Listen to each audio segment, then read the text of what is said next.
The sun was setting over the red Arizona desert, painting the horizon in molten gold when the stranger rode into the small frontier town of Willow Bend. Dust clung to his coat and the brim of his hat shadowed eyes that had seen too much. His name was Luke Carver, former soldier, drifter, and a man trying to outrun the ghosts of his past. He came looking for work, not trouble, but that was before he heard the whisper that followed him down the street. "That's her, the blind Apache chief's daughter." The words carried a strange mix of fear and pity. Luke turned, following their gazes toward the edge of town, where a young woman stood by a well, her head tilted slightly toward the sound of the wind. Her eyes were pale, almost white, but her face, calm, proud, carved with the grace of her people. Her long black hair caught the last rays of the sun, and for a moment, Luke forgot the world. The townsfolk avoided her like a curse. No one spoke to her, no one dared come close. They said her father, Chief Red Eagle, had been betrayed by settlers and left to die, and that before he passed, he'd sworn his daughter would never bond with a man of pale skin, that her spirit would haunt any who tried. The woman's name was Noya, and she lived on the edge of two worlds, neither welcomed by her people, who saw her blindness as a burden, nor accepted by the settlers, who feared the power that came with her bloodline. But Luke didn't believe in curses. He saw her standing alone, her hands tracing the air like she could feel the whispers of the wind itself, and something deep inside him stirred, a feeling he thought he'd buried long ago. He first spoke to her out of instinct. "You drop this," he said, picking up the small clay charm she'd been carrying. She didn't turn her head, but her lips curved in a faint, knowing smile. "You're not from here," she said softly. "I can tell by the sound of your boots." Her voice was low, musical, with an eerie calm that made him feel like she could see more without eyes than most people ever could with them. Luke nodded, forgetting for a moment that she couldn't see it. "Just passing through," he muttered. "Looking for work." She tilted her head, as if listening to his heartbeat. "Work, or redemption?" Something about her words cut straight through him. Before he could answer, a voice shouted from the saloon across the street, "Hey, cowboy. Best stay clear of that one." The last man who touched her ended up half dead and praying for mercy. Laughter followed, cruel and sharp.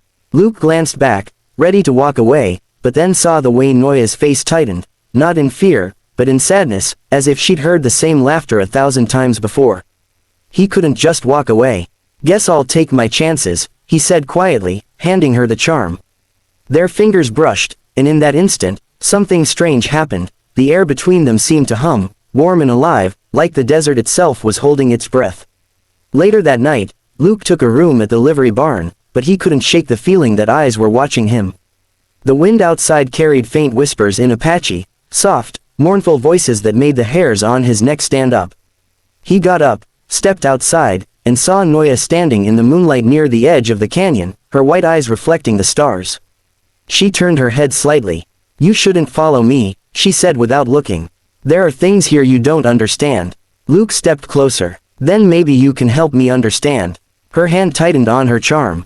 "If I tell you," she whispered, "you'll never leave this land unchanged."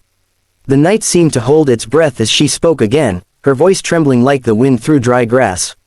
"My father's spirit watches me.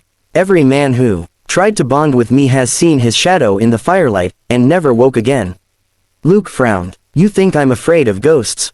She turned toward him, her pale eyes unblinking.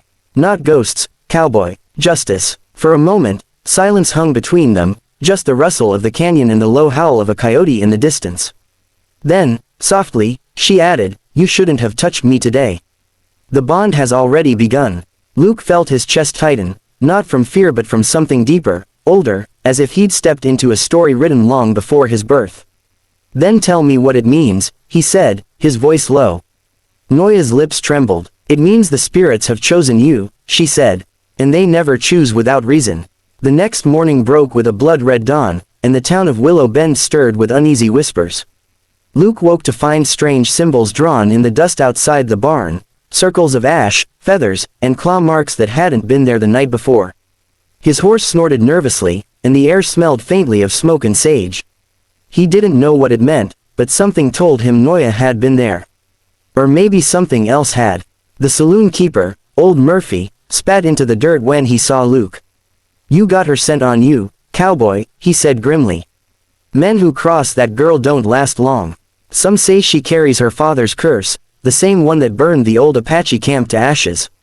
Luke stared him down. Maybe she just carries her father's pain, he replied, swinging into the saddle. But the truth was, even Luke felt the pull of something he couldn't name. He found her again that afternoon by the dry riverbed, kneeling beside the cracked earth. Her hands moved gracefully, tracing unseen patterns in the dust. "You came," she said before he could speak. "I told you the bond had started." Luke crouched beside her. "Then tell me what it is. What's happening to me?" She turned her face toward him, her white eyes gleaming like polished bone. "The bond joins spirit to spirit," she said softly. "When one heart touches another under the eyes of the ancestors, the desert listens. It binds two souls to balance what has been broken." Her voice trembled as she continued. "But when the bond is made between a warrior of blood and a man of the pale sky, it calls the shadow guardians. They test your heart." Luke frowned. "Test me how?" She reached for his hand, her fingers cold and trembling. "By showing you everything you fear." As she touched him, a sudden flash tore through his mind, visions of fire, of warriors screaming beneath a red moon, of the same canyon drenched in blood. He stumbled back, gasping, his chest heaving like he'd run miles. Noya's expression was calm but sad. "That's my father's memory," she whispered. "The night the settlers broke the treaty. They came with torches, and he tried to protect me. When the flames took his sight, I took his pain." Her hand brushed her charm, the same clay trinket he'd returned. "That's why I am blind," she said quietly. "His last vision became mine." Luke swallowed hard, the weight of her words settling deep in his chest. "Then the curse isn't on you," he said slowly. "It's on the ones who wronged you." Noya shook her head. "Pain doesn't care who started it, Cowboy. It only moves from one soul to another, until someone chooses to bear it alone." Her words cut through the dry air like a blade. She rose to her full height, graceful and proud, her hair rippling in the wind. "If you stay, the spirits will come for you tonight," she said. "They'll test whether you came here for mercy, or love." Luke hesitated. "And if I pass?" Her lips curved in the faintest smile. "Then the curse ends." The sky turned violet as dusk crept across the land. Luke made a fire by the riverbank while Noya sat. Opposite him, silent as the stars began to bloom. The wind carried a low hum, an ancient rhythm that seemed to echo in their bones. "They're coming," she whispered. "The spirits of the betrayed." Luke's hand went to his revolver, but she shook her head. "Bullets won't help you here." Her voice deepened, like something older was speaking through her. "The dead don't need blood. They need truth." Then the wind died completely. The fire flickered and went cold. A shadow rose from the earth, tall, dark, shaped like a man but with eyes burning white. Luke froze, every instinct screaming to run. But Noya stood, her blind gaze locked on the specter. "Father," she breathed. The figure's voice rolled like thunder over the desert. "Another pale warrior dares to touch my daughter." Luke stepped forward despite the chill running through him. "I didn't come to take anything," he said. "I came because she needed someone to stand beside her." The spirit's voice deepened. "Words are wind. Will you take her burden? Will you bear her blindness, her grief, her loneliness?" Luke clenched his fists. "If that's what it takes." The spirit raised his hand, and suddenly pain seared through Luke's eyes. He screamed, dropping to his knees. The world went black. He could hear Noya crying out, could feel her hands on his shoulders, trembling. "Stop," she begged. "He doesn't deserve this." But the spirit's voice was final. "The bond is sealed. If his heart is true, sight will return when love is proven." Then the wind swept the shadow away, leaving only silence. Luke lay gasping in the dust, blind as night, while Noya cradled him in her arms. Tears traced down her face as she whispered, "Now you know what it's like." But he only smiled weakly. "If this is the price to see the world the way you do," he said, "then maybe it's worth it." She pressed her forehead to his. "Then don't fear the dark," she murmured.